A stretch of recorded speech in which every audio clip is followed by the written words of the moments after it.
ഇത് മാസ് മോട്ടോഴ്സിൽ നിന്നാണ്. നമ്മുടെ ഹീറോ ഡെസ്റ്റിനിയുടെ എൻജിൻ വർക്കുമായി ബന്ധപ്പെട്ട ഒരു വീഡിയോ ആണ് കേട്ടോ. നിലവിൽ നമുക്ക് അതിൻ്റെ എൻജിൻ വർക്ക് ഫുള്ളായിട്ട് നമ്മൾ അഴിച്ച് അതിൻ്റെ ഡീറ്റെയിൽ ആയിട്ട് ചെയ്യുന്നുണ്ട്. അപ്പോൾ അതിനകത്ത് നമുക്ക് ലെയ്ത്ത് വർക്ക് വന്ന 3 ഐറ്റം നമ്മൾ ലെയ്ത്ത് വർക്കായിട്ട് ചെയ്തെടുത്തിട്ടുണ്ട്. ഒന്ന് ക്രാങ്ക് ഷാഫ്റ്റ്. ഈ ക്രാങ്ക് നമ്മൾ ലെയ്ത്തിൽ കൊടുത്തിട്ട് ഗ്യാരണ്ടിയിൽ തന്നെ സെറ്റ് ചെയ്തെടുത്തിട്ടുണ്ട്. അതിൻ്റെ ഈ സൈഡിൽ അതിൻ്റെ ചെയ്തേക്കുന്ന ഡേറ്റൊക്കെ മെൻഷൻ ചെയ്തിട്ടുണ്ട് കേട്ടോ. കാരണം അതിൻ്റെ സൈഡിലത്തെ ബെയറിങ്ങൾ 2 സൈഡിലത്തെ ബെയറിങ്, കണക്ടർ റോഡ്, അതിൻ്റെ നീഡിൽ ബെയറിംഗ് ഒക്കെ മാറ്റിയിട്ട് നമ്മൾ റീസെറ്റ് ആക്കിയിട്ടുണ്ട്. അത് നമുക്കൊരു 1 ഇയർ വാറണ്ടി നമുക്കതിന് ഓൾറെഡി കിട്ടും. വേറെ പ്രോബ്ലം ഒന്നുമില്ല. കറക്റ്റായിട്ട് നമ്മളതിൻ്റെ സർവീസ് ബാക്കിയത്തെ ആഫ്റ്റർ സർവീസ് കൃത്യമായിട്ട് ചെയ്യുകയാണെങ്കിൽ നമുക്കതിന് വാറണ്ടി ഉള്ളതാണ്. പിന്നെ അതിൻ്റെ വാൽവ്, അതിൻ്റെ ഗൈഡ്, ഈ വാൽവ് യൂണിറ്റ് നമ്മൾ മാറ്റി പുതിയ വാൽവാണ് ഇട്ടേക്കണത്. ഹെഡിൻ്റെ വാൽവുകൾ, അതിൻ്റെ ഒരു ഗൈഡും നമുക്ക് മാറ്റേണ്ടതായിട്ട് വന്നിട്ടുണ്ട്. ഈ ഒരു ഗൈഡ് മാറ്റിയിട്ടുണ്ട് അതിൻ്റെ ഉള്ളിൽ. അപ്പോൾ അതും ലെയ്ത്ത് വർക്ക് വന്നേക്കണതാണ്. അത് കൂടാതെ കൊണ്ട് ക്യാം ഷാഫ്റ്റിൻ്റെ 2 ബെയറിങ്ങുകൾ, ക്യാം ഷാഫ്റ്റ് സൈഡിൽ വന്ന ബെയറിങ്ങുകൾ 2 മാറ്റി പുതിയതിട്ടാണ്. ഈ 3 ഐറ്റം നമുക്ക് ലെയ്ത്ത് വർക്കുമായി ബന്ധപ്പെട്ട് വന്നതാണ്. ലെയ്ത്ത് വർക്കിൽ നമ്മൾ ചെയ്തെടുത്തതാണ് കേട്ടോ.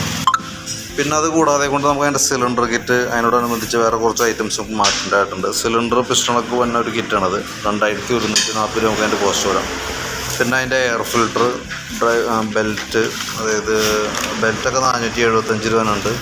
അതിൻ്റെ oil seal, piece slide, variator body എന്ന് പറയുന്ന യൂണിറ്റ് ക്ലച്ചിൽ വന്നത്.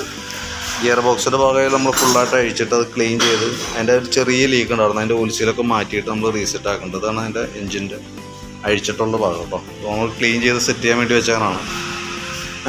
അപ്പോൾ ഡീറ്റെയിൽ ആയിട്ട് നമ്മൾ അഴിച്ച് ക്ലീൻ ചെയ്ത് റീസെറ്റ് ആക്കുന്നുണ്ട്. അപ്പോൾ നമ്മൾ വർക്ക് കംപ്ലീറ്റ് ആയതിനു ശേഷം നമ്മളത് ഇനി ആഫ്റ്റർ സർവീസ്, അതായത് എൻജിൻ വർക്കിന് ശേഷം എങ്ങനെയാണ് അതിൻ്റെ സർവീസിൻ്റെ രീതി ചെയ്യേണ്ടതെന്നുള്ള ഡീറ്റെയിലും നമ്മൾ വർക്ക് കംപ്ലീറ്റ് ആയതിനു ശേഷം വീഡിയോ സഹിതം അപ്ലോഡ് ചെയ്ത് തരാം. അപ്പോൾ കൃത്യമായിട്ട് അതിൻ്റെ നമ്മൾ ബില്ലുമ്പേയും മെൻഷൻ ചെയ്യും ഏതൊക്കെ കിലോമീറ്ററിലൊക്കെയാണ്, ഏതൊക്കെ പീരീഡിലാണ് അതിൻ്റെ മെയിൻ്റനൻസുകൾ വന്നതെന്നുള്ളത്. അത് കൃത്യമായിട്ട് ഫോളോ ചെയ്യുക. ഫോളോ ചെയ്താൽ മാത്രം ഒരു 1 ഇയർ നമുക്ക് അത് നിർബന്ധമായിട്ട് ഫോളോ ചെയ്യണം. കാരണം എന്നാൽ മാത്രമേ നമുക്കൊരു വാറൻറ്റി സംബന്ധമായിട്ടുള്ള എന്തെങ്കിലും കംപ്ലൈൻറ്റ് വന്നാൽ തന്നെ നമുക്കതിനകത്ത് ക്ലിയർ ചെയ്യാനായിട്ട് പറ്റുള്ളൂ കേട്ടോ. വർക്ക് ചെയ്തുകൊണ്ടിരിക്കുകയാണ്. കംപ്ലീറ്റ് ആവുന്നതിനനുസരിച്ച് കോൺടാക്റ്റ് ചെയ്യും.